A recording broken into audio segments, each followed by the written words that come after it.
A hi hall welcome to our channel. ఈరోజు మన ఛానల్లో రెసిపీ వచ్చేసి దివాళీ స్పెషల్ స్వీట్ రవ్వ లడ్డు. ఇది చాలా మోస్ట్ ఫేమస్ లడ్డు. ప్రాసెస్ అయితే చూసేద్దాము. ముందుగా ఒక బౌల్లోకి ఒక కప్పు ఉప్మా రవ్వనైతే తీసుకోండి.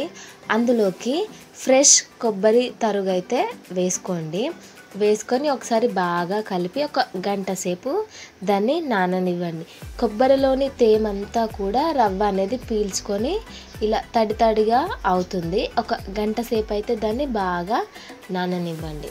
ఇది నానిన తర్వాత మనం దీన్ని అయితే మంచిగా వేయించుకోవాలి. ఇదైతే మెయిన్ టిప్ ఫస్ట్. తర్వాత మనము ఒక 2-3 టేబుల్ స్పూన్ల నెయ్యిని అయితే వేసుకొని మనకు కావాల్సిన డ్రై ఫ్రూట్స్ని అయితే మంచిగా ఫ్రై చేయండి. దాంట్లో నేతిలో ఫ్రై చేసి తీసి అయితే పక్కన పెట్టుకోండి. అందులోనే ఇంకొక 2 స్పూన్ల నెయ్యి దాకా వేసుకొని మనం ముందుగా నానబెట్టుకున్న ఈ రవ్వ కొబ్బరి బాగా నేతిలో వేయించాలి.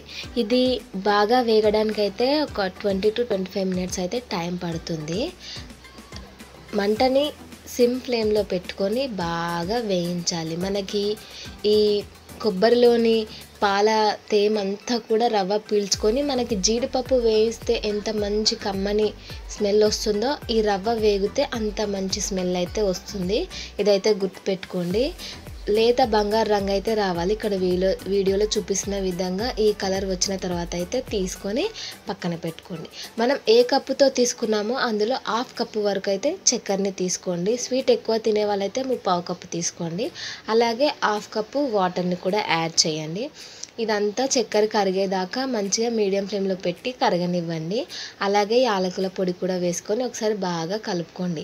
ఈ చక్కెర పాకం అనేది మనకి వాటరీ కాకుండా అలా అని ఇలా థిక్ పేస్ట్ లాగా కాకుండా మనకి ఒక తీగ పాకం వస్తే సరిపోతుంది. మరి అంత గట్టిగా పాకం అయితే అవసరం లేదు. ఇలా నేను వీడియోలో చూపిస్తున్న విధంగా ఒక తీగ పాకం వచ్చిందంటే మనం ముందుగా వేయించి పెట్టుకున్న ఈ రవ్వనైతే ఇక్కడ యాడ్ చేయండి. యాడ్ చేసి డ్రై ఫ్రూట్స్ కూడా యాడ్ చేసి ఒకసారి బాగా కలిపి ఒక 10-15 మినిట్స్ అయితే దాన్ని చల్లారనివ్వండి. ఇక్కడ చల్లారిన తర్వాత మనము చేతికైతే కొంచెం నేతిని అప్లై చేసుకొని ఒకసారి మంచిగా స్మాష్ చేయాలి ఆ రవ్వనంతా. పాకం అనేది పట్టుకొని కొంచెం గట్టి పడుతుంది. ఒకవేళ మీలో ఎవరికైనా బాగా గట్టి పడితే కాగి ఉంచిన పాలనైతే మీరు ఇక్కడ యాడ్ చేసుకోవచ్చు. మళ్ళీ మెత్తగా అవుతుంది. అప్పుడు మనం లడ్డులా చుట్టుకోవచ్చు. నాకైతే ఇక్కడ నేను ఎలాంటిది ఏమీ యాడ్ చేయలేదు. నాకు కరెక్ట్ కన్సిస్టెన్సీ అయితే వచ్చింది. చేతికైతే నేతి అప్లై చేసుకొని ఇలా లడ్డులా చుట్టుకున్నాను. చాలా బాగుంటుంది. 2-3 రోజులైనా కూడా మృదువుగా ఉంటాయి ఈ లడ్డులు. మీరు కూడా ఒకసారి ట్రై చేసి కామెంట్ చేయండి.